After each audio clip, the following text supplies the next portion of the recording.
ಭಾರತೀಯ ರೈಲ್ವೆ ವಿಶ್ವದ 4ನೇ ಅತಿದೊಡ್ಡ ರೈಲು ಜಾಲ.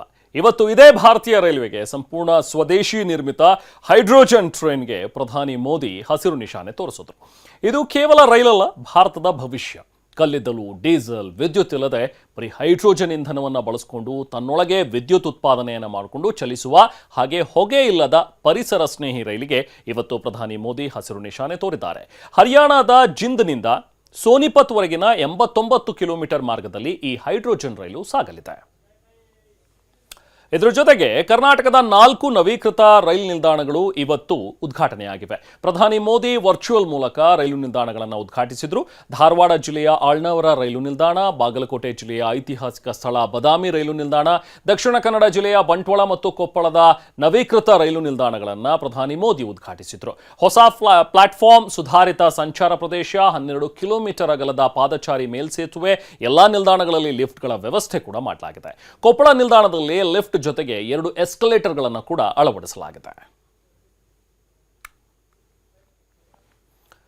ಭಾರತೀಯ ರೈಲ್ವೆ ವಿಶ್ವದ 4ನೇ ಅತಿದೊಡ್ಡ ರೈಲು ಜಾಲ. ಇವತ್ತು ಇದೇ ಭಾರತೀಯ ರೈಲ್ವೆಗೆ ಸಂಪೂರ್ಣ ಸ್ವದೇಶಿ ನಿರ್ಮಿತ ಹೈಡ್ರೋಜನ್ ಟ್ರೈನ್ಗೆ ಪ್ರಧಾನಿ ಮೋದಿ ಹಸಿರು ನಿಶಾನೆ ತೋರಿಸಿದ್ರು. ಇದು ಕೇವಲ ರೈಲಲ್ಲ, ಭಾರತದ ಭವಿಷ್ಯ. ಕಲ್ಲಿದ್ದಲು, ಡೀಸೆಲ್, ವಿದ್ಯುತ್ ಇಲ್ಲದೆ ಬರೀ ಹೈಡ್ರೋಜನ್ ಇಂಧನವನ್ನು ಬಳಸಿಕೊಂಡು ತನ್ನೊಳಗೆ ವಿದ್ಯುತ್ ಉತ್ಪಾದನೆಯನ್ನು ಮಾಡಿಕೊಂಡು ಚಲಿಸುವ ಹಾಗೆ ಹೊಗೆ ಇಲ್ಲದ ಪರಿಸರ ಸ್ನೇಹಿ ರೈಲಿಗೆ ಇವತ್ತು ಪ್ರಧಾನಿ ಮೋದಿ ಹಸಿರು ನಿಶಾನೆ ತೋರಿದ್ದಾರೆ. ಹರಿಯಾಣದ ಜಿಂದ್ನಿಂದ ಸೋನಿಪತ್ವರೆಗಿನ 89 ಕಿಲೋಮೀಟರ್ ಮಾರ್ಗದಲ್ಲಿ ಈ ಹೈಡ್ರೋಜನ್ ರೈಲು ಸಾಗಲಿದೆ. ಇದರ ಜೊತೆಗೆ ಕರ್ನಾಟಕದ 4 ನವೀಕೃತ ರೈಲು ನಿಲ್ದಾಣಗಳು ಇವತ್ತು ಉದ್ಘಾಟನೆಯಾಗಿವೆ. ಪ್ರಧಾನಿ ಮೋದಿ ವರ್ಚುವಲ್ ಮೂಲಕ ರೈಲು ನಿಲ್ದಾಣಗಳನ್ನು ಉದ್ಘಾಟಿಸಿದರು.